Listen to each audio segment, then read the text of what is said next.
I've been asked to talk about how do you differentiate anxiety from ADHD?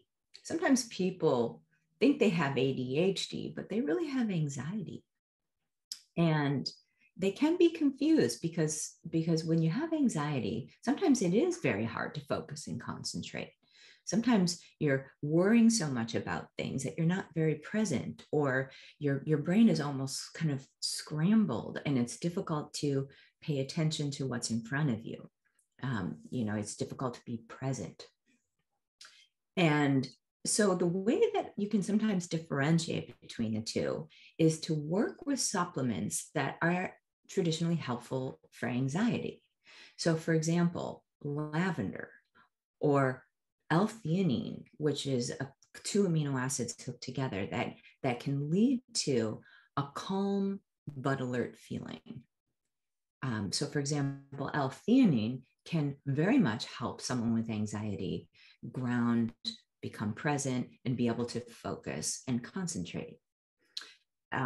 Also, working with 5-HTP or L-tryptophan, precursors to serotonin, can be very helpful for someone with anxiety, but actually can exacerbate ADHD if someone has that. So, for example, things that are calming to anxiety can sometimes make ADHD worse. So that's why people with ADHD are traditionally given stimulants and things like that. And it literally, there's ADHD is not just one thing. There's like 8 different subtypes at least.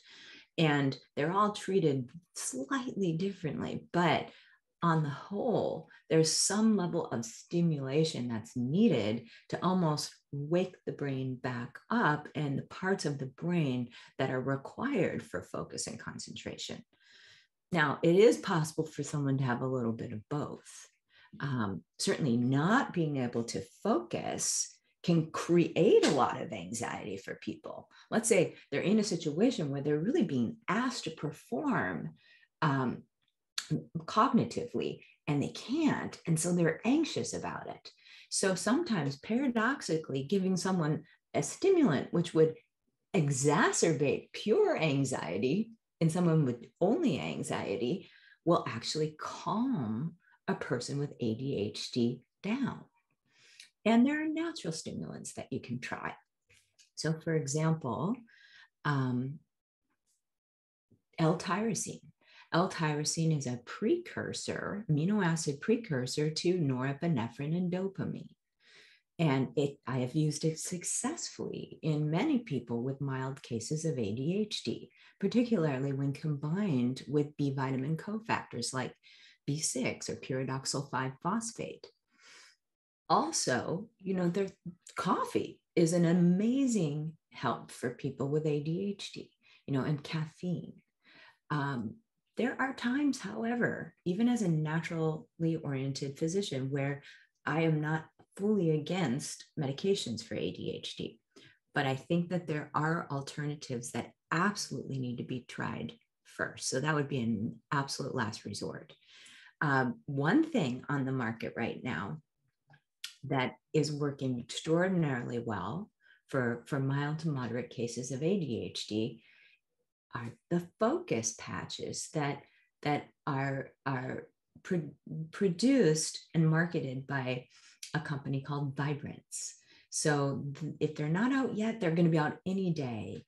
But they are working extraordinarily well for people that have mild to moderate ADHD. And it's an energetic treatment in a patch that you put on the skin. And it doesn't elaborate any chemicals into the body, but the energetic signatures of those chemicals, that molecules that are important for focus and concentration. And as always, I recommend, no matter if you have anxiety or ADHD, that you see a doctor that's specialized in testing and treating hormonal imbalances, because the neurotransmitters in the brain, whether they're the ones for calming anxiety or the ones for promoting focus and concentration, the neurotransmitters in the brain rest on a foundation of hormone balance in the body. So the adrenal cortical hormones like DHEA and pregnenolone, for example, are very good for promoting the neurotransmitter release for focus and concentration. And the thyroid is good for promoting serotonin production, which can calm anxiety, and for promoting norepinephrine and dopamine, which are important for focus and concentration. The sex steroids as well have beneficial effects. So don't forget to see someone who understands how to test and balance those. And then diet plays an incredible role. So if you're eating foods you're allergic to or too many carbohydrates, you can experience kind of a brain fog or just a dulling of focus and concentration. And if you're not eating enough protein, you may not get the raw building blocks to manufacture your neurotransmitters properly. So usually a nutrient-dense diet rich in protein, vegetables, and minimal healthy carbohydrates is the best way to go.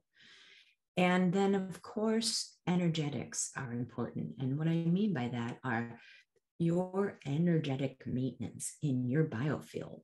Because if there's a lot that you're storing from previous traumas and kind of unmetabolized emotions, if you're not kind of on a daily level, doing kind of energetic maintenance to clear out kind of disturbances and stress from even day-to-day interactions, you won't be able to focus as well as you possibly could. And you might be having a lot of noise in your system that can lead to anxiety. So ideally, you're going to develop a practice where every day you tune in, you ground your energy, and you clear your field so you can move out into your day present and able to focus, and you've cleared out the noise that allows you to have a state of peace and calm. I hope that helps.